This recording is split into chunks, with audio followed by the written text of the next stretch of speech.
Indiscriminate and unrelenting, Israeli forces continue to target any and all that come in their crosshairs in Gaza. An ICRC convoy is the latest. A statement from the organization later said the convoy was carrying much-needed medical supplies. We are experiencing a healthcare disaster. All the medical supplies have run out. All the medicine for cancer patients has run out. We are heading towards a catastrophe. It's not just convoys, though. Israeli jets continue to bomb hospitals, with the Al-Shifa hospital and the Indonesian hospital among the latest hit. That's now forced terrified Palestinians to take refuge in UN shelters, but space is limited. Overcrowding in UN facilities in Gaza remains a major concern. Just to give you one example, in the Khan Yunis training center, where 22,000 displaced men, women, and children sought shelter, the space per person is less than 2 square meters, and there's one toilet for 600.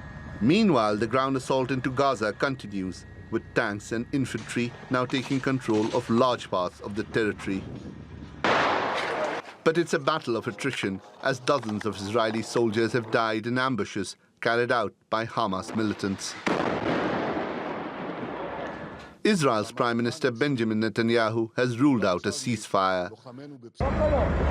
He's also now indicated that Gaza could be occupied indefinitely, something that even his closest allies disagree with. The Prime Minister speak to his comments and what he meant by indefinite. President Biden's been very clear, we don't support a reoccupation of Gaza by the Israeli Defense Forces.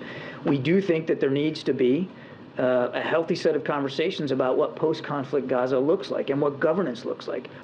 But a post-conflict Gaza appears a distant possibility, as traumatized Gazans say they just want it all to end. Death would be easier than this life. What kind of life are we living? People around the world in all countries are living. We are not living. Every 2 years there is a war. There is no water, no food. There is nothing to drink, but there is injustice. Israel's military onslaught is not limited to the Gaza Strip. Arbitrary search and detention operations in the occupied West Bank have rounded up hundreds of people, and dozens have been killed during protests. That's led to more international censure, even from allies. But Israel's leaders insist they will not stop until they are sure they have destroyed Hamas from the region, regardless of the cost.